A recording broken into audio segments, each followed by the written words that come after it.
राधे राधे, जय श्री राधे। सभी आत्माओं में बैठे मेरे परम पिता परमात्मा को कोटि कोटि नमन। आज जीवन जीने की श्रेष्ठ कला 11वें दिन की ओर प्रस्थान कर रही है।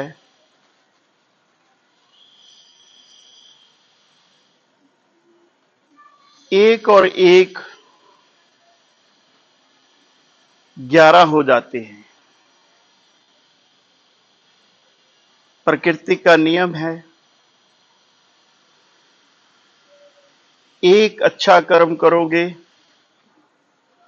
तो अनेक गुना वापस लौट के आएगा, एक बुरा कर्म करोगे तो अनेक गुना वापस लौट के आएगा। जैसे हम अपने जीवन में देखते हैं, पेड़ों से फल, एक बीज से अनेकों फल आते हैं, चाहे वो जैसा भी हो, मीठा हो, कड़वा हो, खट्टा हो।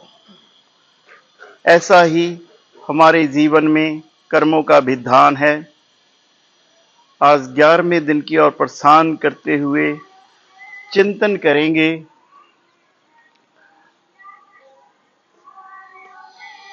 प्रेजेंट, पास्ट, फ्यूचर, जिसको हिंदी में कहते हैं वर्तमान, भूतकाल, भविष्यकाल। पर हम ज्यादातर इसके इंग्लिश के शब्द ही यूज करेंगे, क्योंकि ऐसे शब्द समझाने में थोड़ी सी दिक्कत हो जाती है आज की जनरेशन को। मेरी प्यारी आत्माओं, प्रेजेंट, पास्ट, फ्यूचर समझेंगे तो इसमें से आपके बहुत सारे बच्चों के जो प्रश्न हैं उनके आंसर मिल जाएंगे। अगर आप उसको ध्यान से बार बार सुनेंगे तो। मन को बैलेंस में रखना,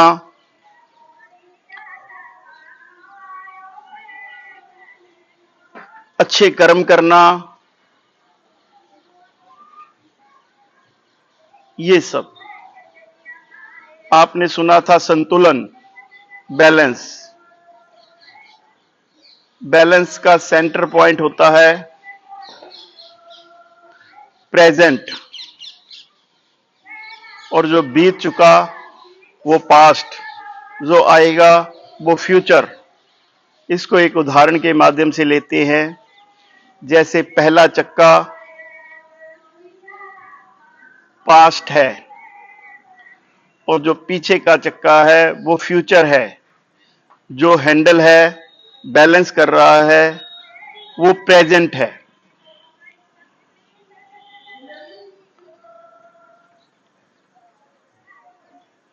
तकड़ी की उदाहरण हमने ली थी। तकड़ी का सेंटर पॉइंट है जो वो प्रेजेंट है, एक पलड़ा पास्ट है, एक पलड़ा फ्यूचर है। अब मेरी प्यारी आत्माओं, चिंतन करके देखो, हम अपने जीवन में पास्ट को लेकर पश्चाताप करते रहते हैं और फ्यूचर का चिंतन करते रहते हैं। ऐसा हो जाएगा, ऐसा क्यों नहीं हुआ, इन सब बातों के ऊपर हमारा समय नष्ट होता है।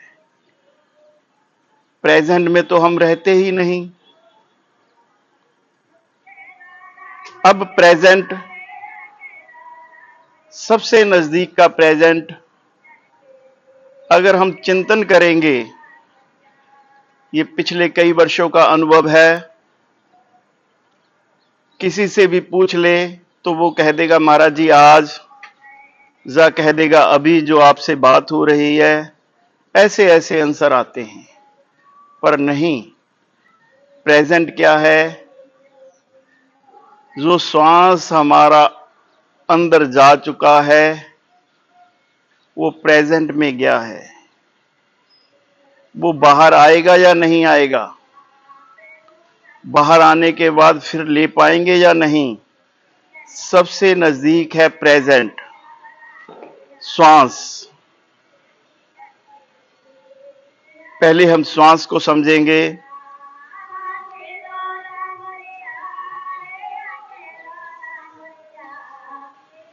जो हमारे ग्रंथों का लेख है, संतों महापुरुषों का, गुरुजनों का कहना है कि एक दिन में लगभग हम 24,000 श्वास लेते हैं।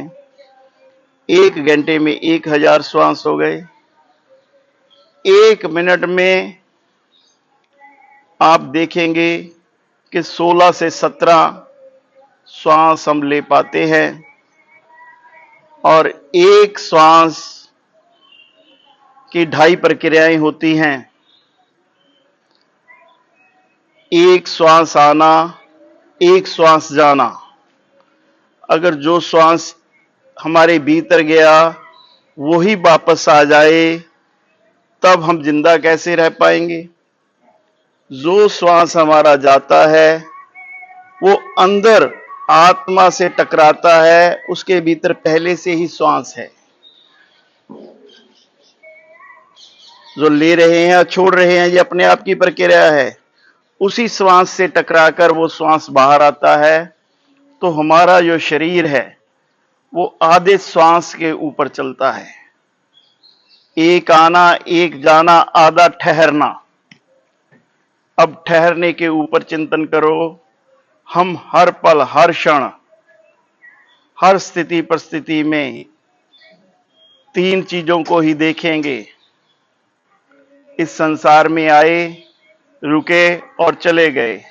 अपने घर से किसी भ्रमण पर निकले या कार्य के लिए निकले, घर से गए, वहां ठहरे, फिर वापस आए। हर इंसान 3 परिस्थितियों में रहता है। ये पास्ट, प्रेजेंट और फ्यूचर है। तो हमारा श्वास 2.5 घड़ी जिसे कहा जाता है, आधे श्वास के ऊपर हमारा सिस्टम चलता है। अभी अभी बताया था कि एक श्वास 1 मिनट में लगभग 16-17 श्वास आते हैं। तो 2.5 उसकी प्रक्रियाएं हैं। तो 2.5 से 3 सेकंड की एक प्रक्रिया हुई एक श्वास की। तो आप देख लीजिए कितना सूक्ष्म प्रेजेंट है, कितना सूक्ष्म प्रेजेंट है जिसको हमने बचाना है। और प्रेजेंट ही जीवन है। ये आने वाले समय में भी आप विस्तार से समझ पाएंगे। इस क्लास में कई ऐसे प्रश्न आ रहे हैं जो आपको समझने में थोड़ी सी दिक्कत हो रही है। जब इसमें आपसे बड़े सरल क्वेश्चन आंसर लिए जाएंगे ताकि आप कक्षा में बैठने के लिए तैयार हो जाएं। पर यह नहीं है कि आपने होमवर्क नहीं किया और आप पास हो जाएंगे। ये नहीं हो पाएगा, कभी नहीं हो पाएगा। इतने सरल भी नहीं होंगे। हाँ, इसको जब आपकी 5-11 से क्लास आरंभ होगी तब बड़े सूक्ष्म से एक एक प्रश्न को लिखाया जाएगा और फिर उसके आंसर को लिखाया जाएगा, फिर उसकी व्याख्या सुनाई जाएगी, जिसको आपने लिखना भी है, सुनना भी है और अपने अंदर उसे धारण भी करना है। फिर ही हमारे जीवन में परिवर्तन आएगा। यही प्रयास हमारे जीवन में परिवर्तन लाएगा। अब आपने देखा कि हमारा जो प्रेजेंट है वो कितना सूक्ष्म है। इसको एक और उदाहरण से ले लें कि बीज कितना सूक्ष्म होता है। आपने राई देखी है, राई का बीज कैसा होगा? कितने भी बीज आपने देखे होंगे, वो बीज कैसा होता है? और वही बीज अनंत गुना फल दे देता है भाई, क्योंकि वो वर्तमान में प्रभु को समर्पित हो गया। माली ने उसकी देखभाल की। जैसे बताया गया था कि माली गुरु है, बीज आप हैं। पर आपने अपने बीज को संभालना है, क्योंकि आपने समर्पण किया है गुरु को तन मन धन।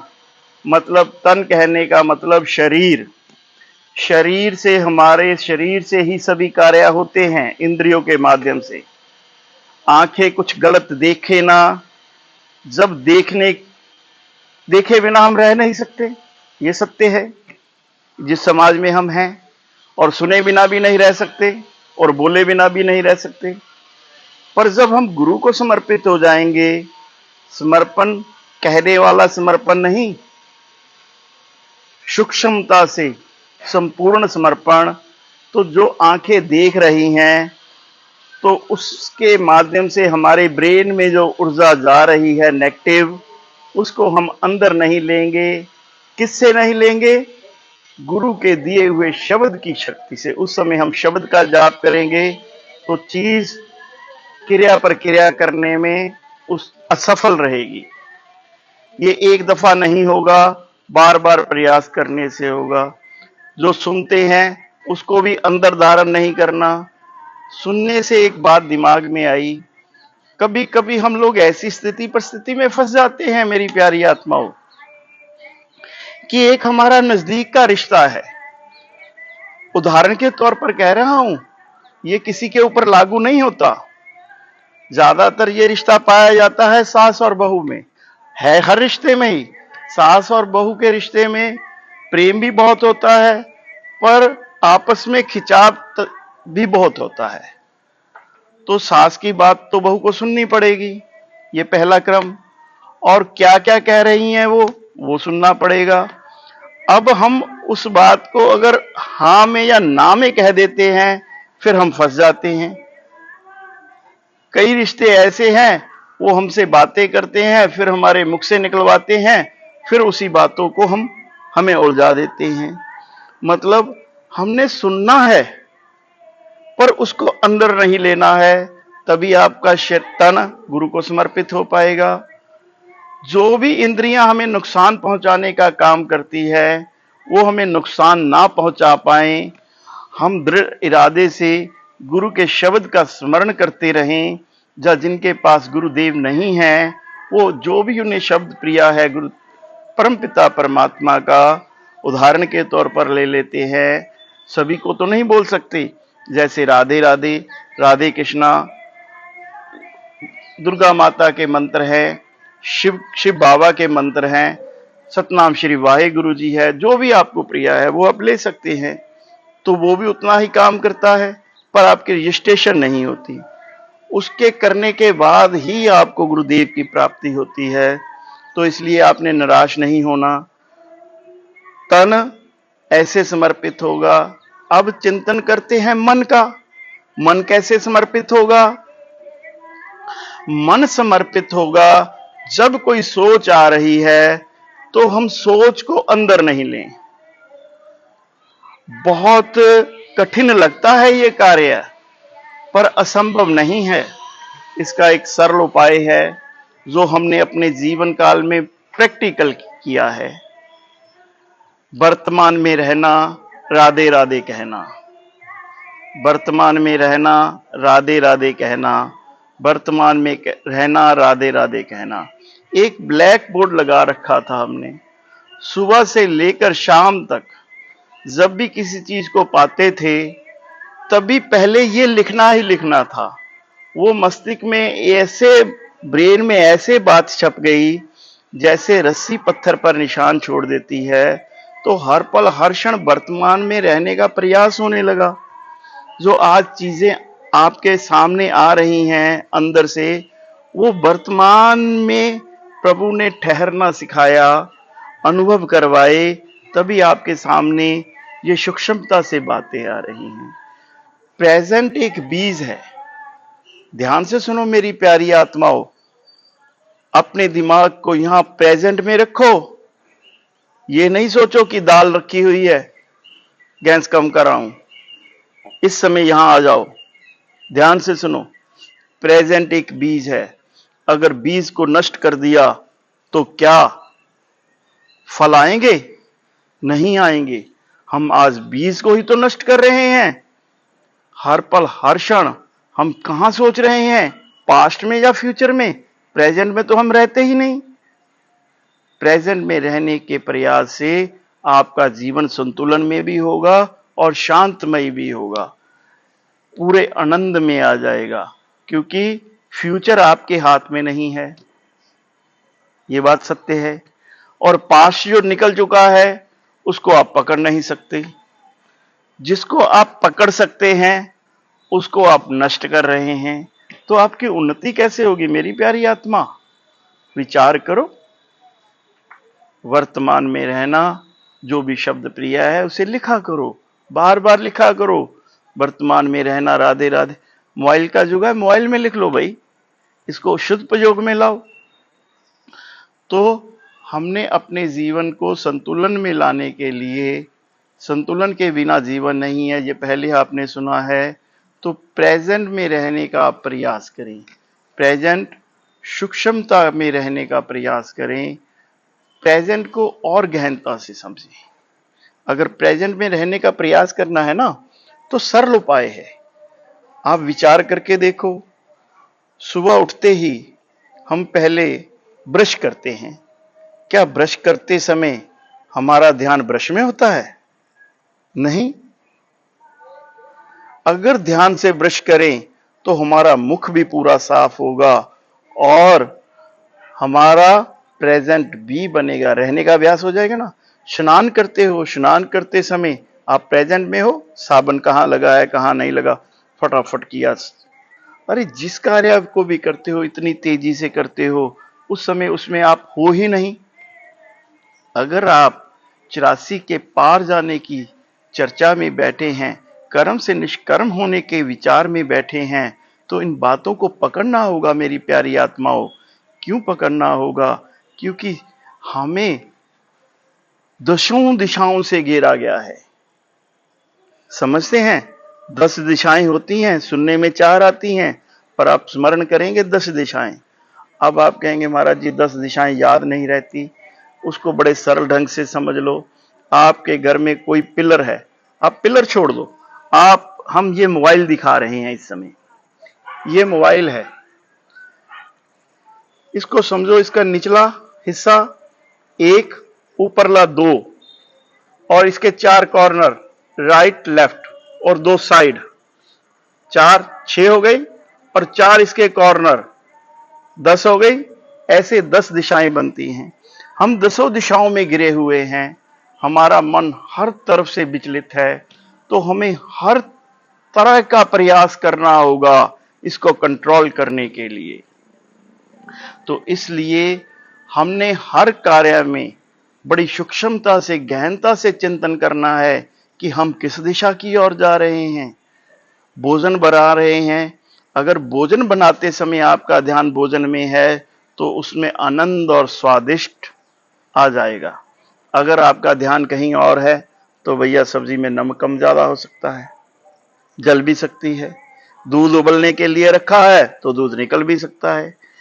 कहीं पहले तो वो काम था 1 मिनट का कि कुछ सेकंड का गैस बंद करना था या दूध को उठा के रखना था। अगर दूध निकल गया तो कितना काम बढ़ गया। यही हो रहा है हमारे जीवन में। प्रेजेंट में ना रहकर हम अनेकों गलतियां कर रहे हैं। प्रेजेंट में रहने का प्रयास करो।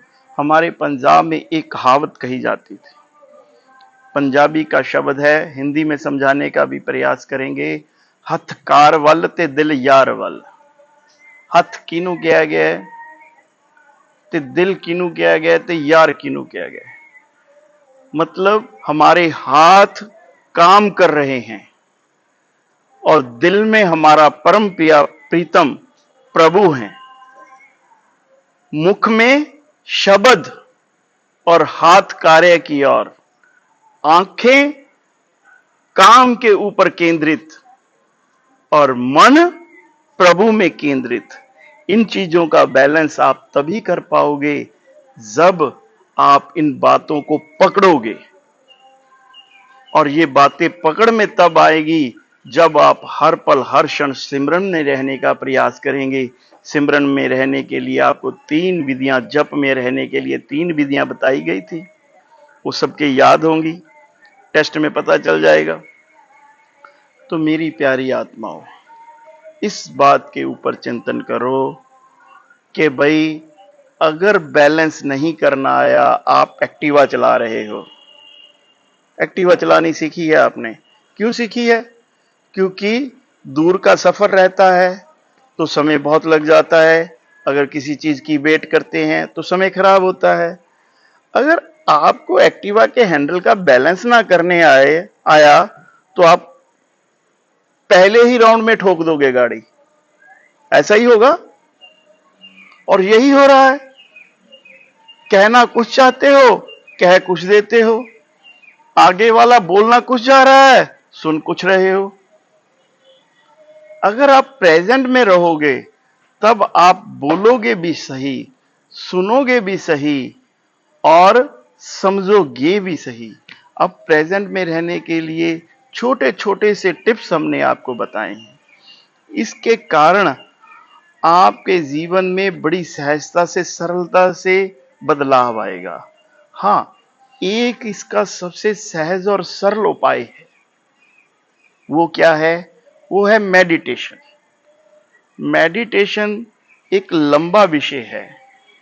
मेडिटेशन के लिए हमें एक दिन सुबह के समय क्लास लेनी होगी, और उस दिन हम पहले मैनेजमेंट करते हैं भी कैसे करेंगे, तो जैसा प्रभु चाहेंगे वैसा।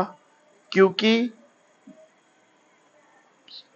जो मेडिटेशन है वो आपको एकाग्रता सिखाती है, और इतनी सहजता से, सरलता से सिखाती है कि आपका मन जो है, इसको एक उदाहरण से समझिए।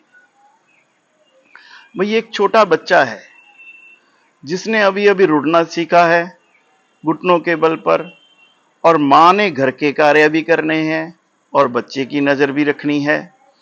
अगर बच्चा, घर बहुत बड़ा है तो बच्चे की नजर रखने के लिए मां को कितना बड़ा प्रयास करना होगा,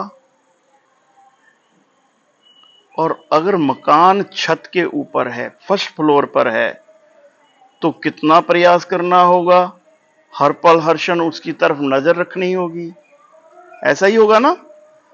अगर आप एक कमरे के मकान में रहते हैं तो कितनी नजर रखनी होगी? वो नजर में ही है, क्योंकि उसी कमरे में मां है, उसी कमरे में बच्चा है। तो आपका मन कितने बड़े ब्रह्मांड खंड में घूम के आता है भाई, विचार करो। एक क्षण में फौरन चले जाते हैं, सबसे तेज गति है इसकी। और इसको सूक्ष्मता में लाने के लिए, प्रेजेंट में लाने के लिए हर आती जाती श्वास के ऊपर प्रयास करते हैं जब हम, तब श्वासों को महसूस करते हैं हम, तब ये जो पास्ट और फ्यूचर में भागता है, बार बार हम उसको प्रेजेंट में लाने का प्रयास करते हैं, उसकी एकाग्रता को बढ़ाने का प्रयास करते हैं, तब ये सूक्ष्म रूप से अपने आप स्थिर होने लगता है, सहज होने लगता है। तो इसको हम कह सकते हैं, एक और बात कह सकते हैं, हम परमपिता परमात्मा की प्राप्ति के लिए और अपने जीवन में सुधार के लिए ये क्लास अटेंड कर रहे हैं। संस्कारों को बचाने के लिए, अपने बच्चों में वो चीज लाने के लिए स्वयं प्रयास कर रहे हैं। तो एक बात का चिंतन करते हैं मेरी प्यारी आत्माओं, परमपिता परमात्मा तो कण कण में है, पर आज अगर आप कहीं बाहर ढूंढने जाओ पूरे ब्रह्मांड खंड में, तो क्या एक जन्म में हम पूरा इंडिया घूम पाएंगे? परमात्मा को ढूंढने के लिए नहीं घूम पाएंगे। चिंतन करके देखो मेरी प्यारी आत्माओं, वो हमारे 5.5 या 6 फुट के शरीर में तो है, हमें भीतर ही देखना है। कल उदाहरण समझाई गई थी परमात्मा से कनेक्शन की, आत्मा से कनेक्शन की समझाई गई थी। तो कितना सहज और सरल है, कठिन नहीं है।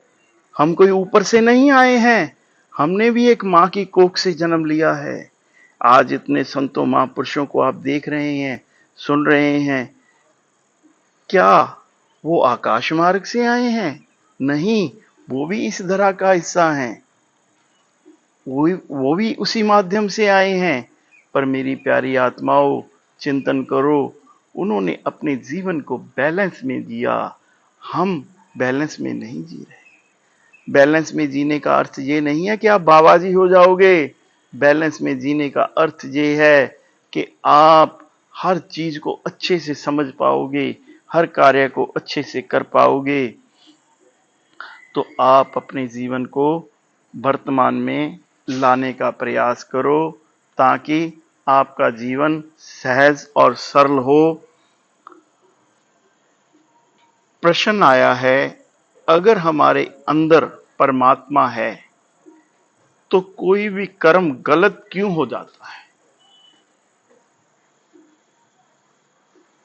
इसका आंसर उत्तर कल देने का प्रयास करेंगे और आज इसी बात के ऊपर चिंतन करते हैं कि हमने अपने जीवन काल में प्रेजेंट में कितना रहने का प्रयास करना है।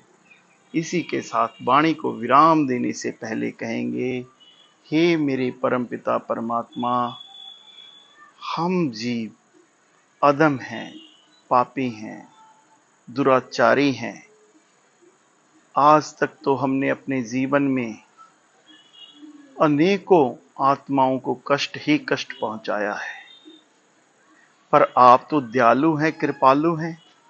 आपने इतनी आनंदमयी कृपा की कि हमें यह मनुष्य योनि दी और ऊपर से आपने हमें इस योनि से बाहर आने के लिए एक अच्छा जीवन जीने की कला का सब्जेक्ट दिया और इसको हम अच्छे से पकड़ पाएं।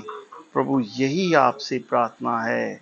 जो इस समय सुन रहे हैं उनकी तरफ से, जो आने वाले समय में सुनेंगे उनकी तरफ से, सभी की तरफ से परमपिता परमात्मा को प्रार्थना करते हुए वाणी को विराम देते हैं। राधे राधे, जय श्री राधे। सभी आत्माओं में बैठे परमपिता परमात्मा को कोटि कोटि नमन, कोटि कोटि नमन, कोटि कोटि नमन। राधे राधे, जय श्री राधे। राधे राधे, जय श्री राधे। राधे राधे, जय श्री राधे।